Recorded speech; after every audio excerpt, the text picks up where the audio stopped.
यज्ञ बोलो माइक। यज्ञ यानी कि हवन। हवन एक वो चीज है, मतलब वो पवित्र चीज है जो कि जब से हम जीवन लेते हैं, जब से हम पैदा होते हैं, तब से लेकर हमारे मरण, मतलब हमारे मरने के बाद भी चलता है। आपने देखा होगा जब कोई व्यक्ति मरता है, जब किसी की मृत्यु होती है तो 12 दिन तक उसके नाम का हवन चलता है। क्यों? शुद्धिकरण के लिए। इसका मतलब यज्ञ जो है वो शुद्धिकरण में काम आता है। धार्मिक चीजों के अनुसार अगर हम देखें तो यज्ञ वो चीज है जो अगर एक बच्चा जन्म ले रहा है तब भी हम करेंगे, और अगर कोई मर रहा है तब भी हम करेंगे ही करेंगे।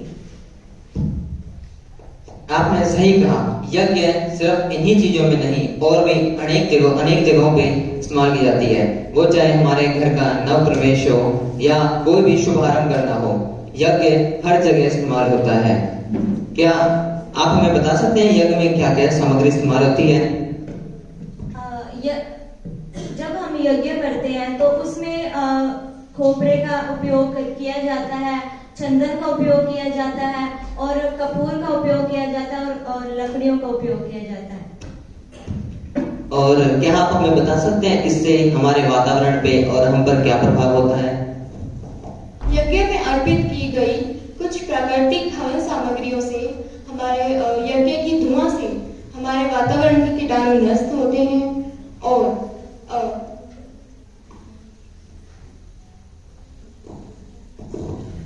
जैसा कि इन्होंने हमें बताया कुछ इनके लाभ, तो क्या आप भी हमें ऐसा कुछ बता सकते हैं? यज्ञ करने के लिए कि जो उनमें सामग्री डाली जाती है वो हमारे लिए सबसे अच्छी होती है और हमारे आसपास के वातावरण को शुद्ध बनाती है और हमारे मन, विचार और हमारे शरीर का जो भी मेडिटेशन जो भी हम करते हैं यज्ञ करने से पहले या यज्ञ करते हैं तो उसका हम अच्छे से हम यह कर सकते हैं। और यज्ञ से हम हमारे घर की, यदि हम घर में यज्ञ करवाते हैं तो हमारा घर शुद्ध होता है, चाहे वो यज्ञ खुशी के लिए हो, चाहे नए घर के निर्माण के लिए हो, और चाहे वो किसी की डेथ होने के बाद भी अगर कोई हवन करवाते हैं तो वो घर को शुद्ध करवाने के लिए करवाते हैं। इसका मतलब जो है यज्ञ पॉजिटिविटी लाता है, नेगेटिविटी को कम करता है। इसका एक एग्जांपल मैं देना चाहूंगी। साइंटिस्ट ने भी प्रूव किया हुआ है कि जब कोविड चल रहा था, कोरोना चल रहा था, तब वो कह रहे थे कि यज्ञ करो। क्यों यज्ञ करो? इसका आंसर मेरे को कोई दे सकता है? क्यों नहीं, मैं बताता हूँ। जैसा कि हमें पता था जब कोरोना वायरस आया तो कितने लोग मरे, रोज नए केस आते, इतने लोगों की मौत हुई, बहुत लोगों की मौत हुई। लेकिन जब हवन हुआ, जिस एरिया में भी हवन कराए गए, उस एरिया में देखा गया कि एक नहीं कई महीनों तक कोई भी कोरोना वायरस के केस नहीं आए। और ये साइंटिफिकली प्रूव्ड है, ये मैं नहीं बता रहा। और ये साइंटिस्ट ने इतना ही नहीं, उसके जब वातावरण का शुद्धिकरण हुआ था तब उसको जब वातावरण चेक किया तो देखा वहां पे कुछ कीटाणु वो कई प्रतिशत तक मर चुके थे, वहां पे कोई कीटाणु नहीं दिख रहे थे। और इसी कारण कोरोना का टाइम में लोग चाहते थे कि हवन हो, हर जगह हो। तो यज्ञ करने से हमारे पास में जो बुराइयां होती है वो दूर होती है। और वैज्ञानिकों ने भी ये कहा है कि जब हम यज्ञ करते हैं तो हमारे आसपास जो भी जो बुराइयां आ रही, जो नकारात्मक सोच आ रही है वो दूर हो जाती है और जो हमारे सकारात्मक सोच है वो उत्पन्न होती है। क्या आप ये कैसे कह सकते हैं कि यज्ञ क्या हमारी सेहत पर अच्छा प्रभाव पड़ता है?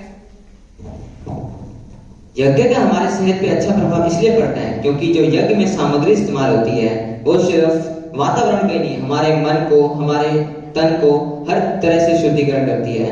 जो हमारे शरीर पर जितने भी कीटाणु हैं वो सब उससे मरते हैं। वातावरण में जो कीटाणु होते हैं वो करीब 96% तक कम हो जाते हैं। और इसके साथ ही जो यज्ञ के अंदर जो सामग्री इस्तेमाल होती है वो हमारे अंदर जाके हमारे अंदर पॉजिटिविटी लाती है। इसके अलावा हमारे रक्त को तेज करती है और शुद्धि करती है। इससे कई हफ्तों तक हमें बीमारी का सामना नहीं करना पड़ता। तो एक चीज तो साबित होगी कि जो यज्ञ है वो धर्म के रूप से और हमारी सेहत दोनों के लिए अच्छा है। लेकिन देखो साइंस है वो हर चीज पे क्वेश्चन करेगी। क्वेश्चन मार्क लगाना एक साइंस का बहुत बड़ा काम है। तो यही एक्सपेरिमेंट करते रहते हैं हमारे एम्स और आईआईटी के प्रोफेसर्स। वो हर चीज के ऊपर एक्सपेरिमेंट करते हैं कि ऐसा है तो क्यों है।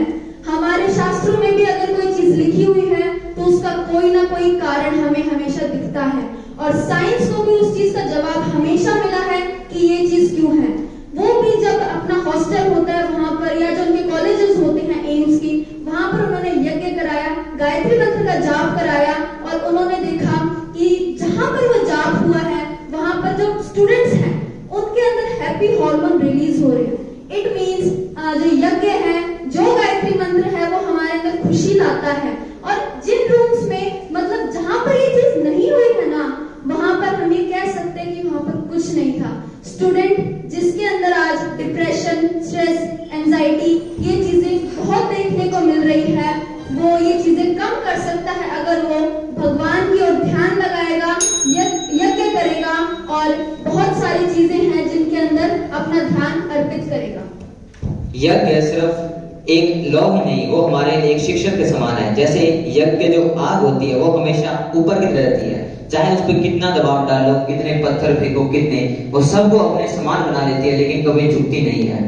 इसके अलावा यज्ञ एक शिक्षक इसलिए है क्योंकि उनके पास जितना कुछ आता है, शिक्षक के पास जितना आता है, वो अपने बच्चों में, अपने विद्यार्थियों में बांटना चाहते हैं। इसी प्रकार यज्ञ के अंदर हम जितनी भी चीजें समर्पित करते हैं वो किसी ना किसी जरिए हम हमारे अंदर, हमारे वातावरण के अंदर डायरेक्टली और इनडायरेक्टली दोनों तरीके से पहुंचाती है। तो हम कह सकते हैं कि यज्ञ हमारे एक शिक्षक के रूप में भी काम करते हैं। इसके अलावा यज्ञ के अंदर इस्तेमाल होने वाली सिर्फ गायत्री मंत्र ही नहीं, इसके अलावा और भी कई धार्मिक मंत्र जो कि हमारे मन को शुद्ध करती है।